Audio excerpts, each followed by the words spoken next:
or hunter-killed game. However, there has been an increase in Kodiak encounters due to increases in local population as well as increased hunting of Kodiak bears. Bear safety precautions aim at avoiding such situations, understanding bear needs and behavior, and learning how to recognize the warning signs bears give when stressed. 26-27. One fatal bear attack on a person on the Kodiak archipelago occurred in 1999. 28.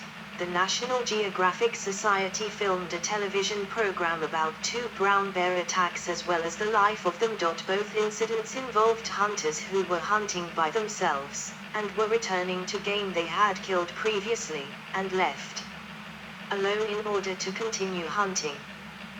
One of the attacks was fatal, with the hunter being killed by the bear, and occurred on Kodiak Island, the 3rd of November, 1999, which is part of the Kodiak archipelago. In the other incident, after being attacked by the bear, the hunter stabbed it with a knife, then recovered their rifle and killed the attacking bear.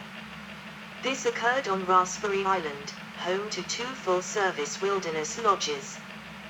Prior to that, the last fatality was in 1921. 29. About once every other year, a bear injures a person on Kodiak. 30. History and management. Light matter Alaskan brown bear. JPG. Prehistory. Early human occupants of the archipelago when the land was locked in Toth Ice Age looked to the sea for their sustenance. At that time, Kodiak natives, Alutiiks, occasionally hunted bears, using their meat for food, hides for clothing and bedding, and teeth for adornment. Traditional stories often revolved around the similarity between bears and humans, and around the mystical nature of bears because of their proximity to the spirit world. 31. Commercial harvests.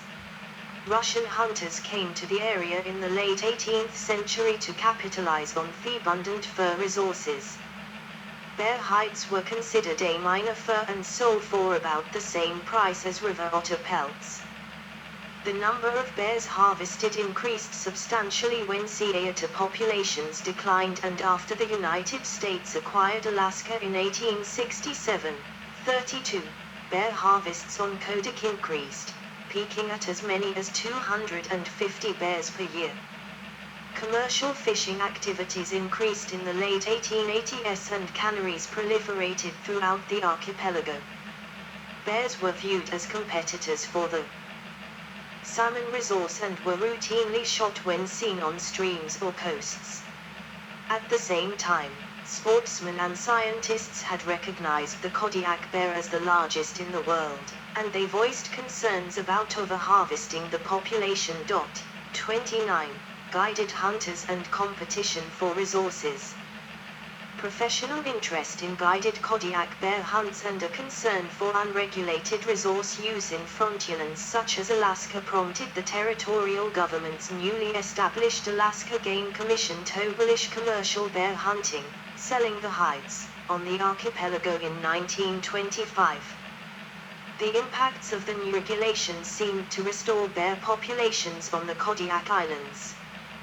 By the 1930s, ranchers on northeast Kodiak reported an increase in bear problems and demanded action.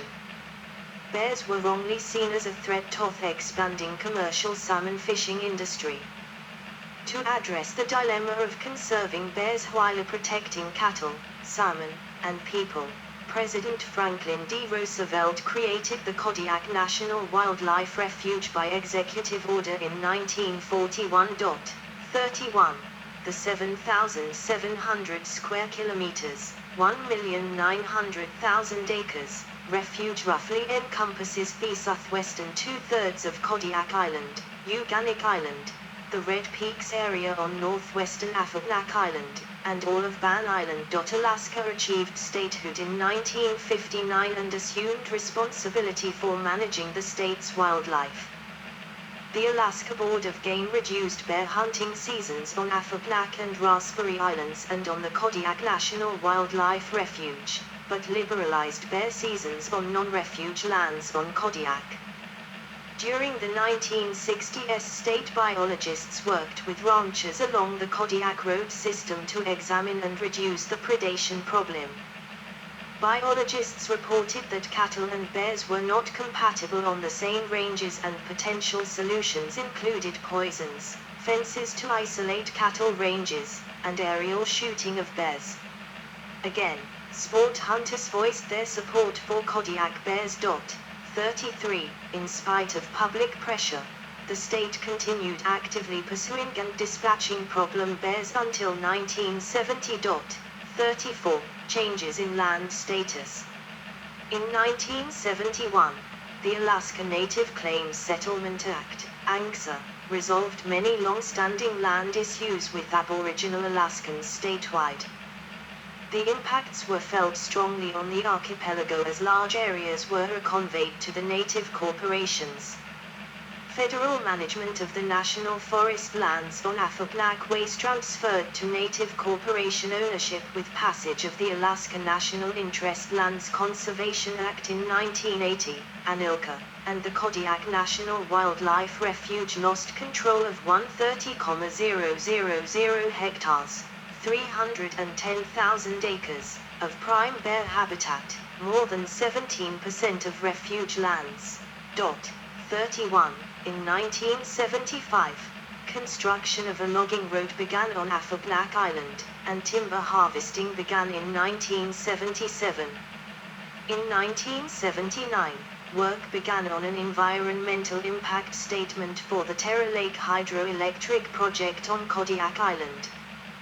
That project included an earthen dam on Terra Lake with Kodiak National Wildlife Refuge and a 10 km, 6 mi, tunnel through a mountain ridge to a penstock and powerhouse in the Kitshuiak River drainage. The hydro project was the first significant invasion of inland bear habitat on Kodiak Island. To address the opposition encountered from the public and agencies, a mitigation settlement was negotiated in 1981 which included brown bear research and establishment of the Kodiak Brown Bear Trust. 35. The hydroelectric project was completed in 1985. Human alteration of bear habitat on Kodiak and Afublack Islands spurred renewed interest and funding for bear research on the archipelago, resulting in a surge of baseline and applied bear research on Kodiak through the 1980s and 1990s. Bears were not directly harmed by the Exxon Valdez oil spill in 1989, although some were displaced from traditional feeding and traveling areas by cleanup crews. No one was injured by a bear, and no Kodiak bears were killed. To mitigate the adverse impacts of the spill, Exxon reached a settlement with the state and federal governments. Paradoxically, the impacts of the oil spill and the subsequent cleanup and settlement proved to be beneficial to bears on Kodiak. Bear safety training exposed thousands of workers to factual information about bears, and money from the settlement fund was used for funding land acquisitions. By the close of the 20th century, over 80% of the refuge lands that had been lost as a result of ANCSA and ANILCA were reinstated into the refuge, either through direct purchase or by means of conservation easements. Lands were also purchased in America, West Oahu, and Shuik Islands and transferred into state ownership. The Kodiak Brown Bear Trust coordinated a coalition of sportsmen and other wildlife conservation groups from around the nation to lobby for use of settlement funds to acquire Kodiak lands. The groups also directly contributed funding to protect small parcels of important bear habitat around the islands. 31. Kodiak Archipelago Bear Conservation and Management Plan. Taxidermied bear in a sporting goods store in Kodiak, which has the island's only commercial airport and which is where hunters obtain state licenses and begin their hunts. In 2001, a Citizens Advisory Committee was established to work closely with the Alaska Department of Fish and Game, ADFLG, with the cooperation of Kodiak NWR, to develop a management plan addressing several problems that affect bears, including hunting, habitat, and viewing. The resulting Kodiak Archipelago Bear Conservation and Management Plan 36 was crafted over several months by representatives from 12 diverse URSA groups, which, after hearing from a variety of experts from agencies and receiving extensive public input, developed more than 270 recommendations for managing and conserving Kodiak bears. Despite their diversity of viewpoints expressed by members of the group, all of their recommendations were by consensus. The underlying themes of the recommendations were continued conservation of the bear population at its current level, increased education programs to teach people how to live with bears on Kodiak, and protection of bear habitat with allowances for continued human use of the archipelago. Although the group's role is merely advisory, government management agencies expressed a commitment to implement all of the regulations that were feasible and within their legal jurisdictions. Genetic diversity and endangerment. The International Union for Conservation of Nature Red List does not list subspecies. The brown bear species, of which the Kodiak subspecies is a member, is listed as lower risk or least concern. 37. The Kodiak is not listed as an endangered species by the Endangered Species Act of the U.S. Fish and Wildlife Service. 38. Hunt management. Kodiak bear research and habitat protection is done cooperatively by the ADF&G and Kodiak National Wildlife Refuge. Bear hunting is managed by the ADF&G, and hunting regulations are established by the Alaska Board of Game. Currently, a finely tuned management system distributes hunters in 32 different areas during 2 seasons, spring, April the 1st, the 15th of May, and fall, the 25th of October, the 30th of November. Each year, about 4,500 people apply for the 496 permits offered for Kodiak bear hunts, 2/3 to Alaska residents, 1/3 to non-residents. Non-residents are required to hire a registered guide who is authorized to hunt in a particular area, and this can cost from $10,000 to $22,000. All hunters must come into the Alaska Department of Fish and Game office in Kodiak prior to going into the field for a brief orientation and must check out before they leave the island. Every bear that is legally killed on the archipelago must be inspected by an ADF&G wildlife biologist before it can be taken from the islands. 39. Pelts receive a stamp from an ADF&G officer if the hunter and guide provide proper documentation to prove licensing. Pelts cannot be transported or legally preserved or sold without the official stamp. Hunting laws are strictly enforced by the ADF&G officers who often have the full support of the local community. Illegal hunting and fishing is frowned upon by the community, which maintains a healthy respect for the island's environmental laws, as well. Stiff penalties accompany illegal hunting and fishing. The island's remote location makes trafficking in illegal pelts difficult for would-be poachers. Since statehood, the reported number of Kodiak bears killed by hunters has ranged from 77, 1968, 1969, to 206, 1965, 1966. From 2000 to 2006, an average of 173 Kodiak bears were killed by hunters each year, 118 during the fall season and 55 in the spring season. Over 75% of those were males. An additional 9 bears were reported killed annually in defense of life or property during the same time. The number of large, trophy-sized bears, total skull size at least 70 centimeters, 28 inches, killed by hunters in recent years has been increasing. In the 1970s, only 2.5% of the bears killed on Kodiak were trophy-sized. In the 1990s and 2000s, the proportion increased to almost 9%. 18. Bear viewing. A float plane based in Kodiak takes guests from a wilderness lodge on Raspberry Island for a day of bear viewing. In the past 20 years, bear viewing has become increasingly popular on Kodiak and other parts of Alaska.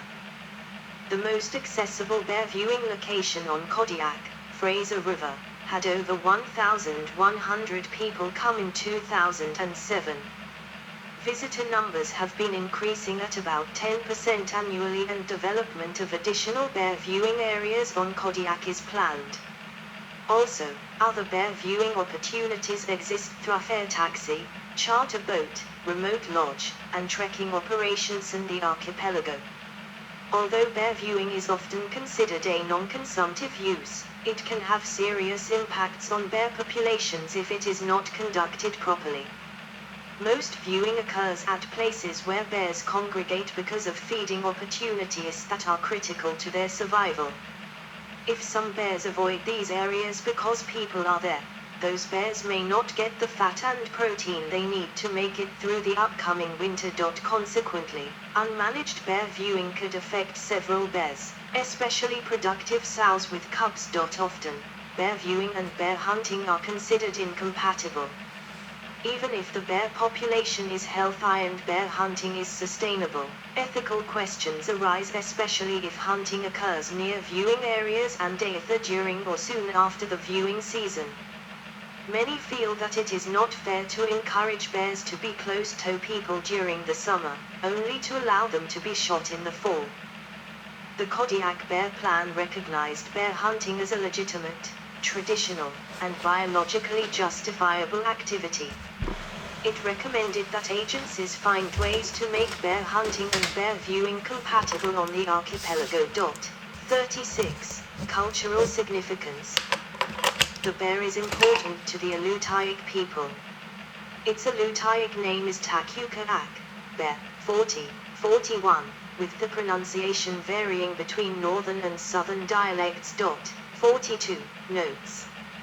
For comparison, the record for the Californian grizzly, 14, and polar bears, 15, in the wilderness is about 998 kilograms, 2,200 pounds. Treating pinnipeds as marine mammals. 16. Reference. Good. So they finish the Kodiak bear. That's one you have to stay far away from. If you meet any kind of bears, the black bears, the brown and polar, everyone, because they are big and strong. So you have to keep away on a distance and getting into a car or something, get ready to get away. But now it's 5 p.m. The video splits. I think I will read about Los Angeles tomorrow, Los Angeles City. But I need to read about the brown bear and polar bear and 100 more on my list. But I think I will cook some hot food now.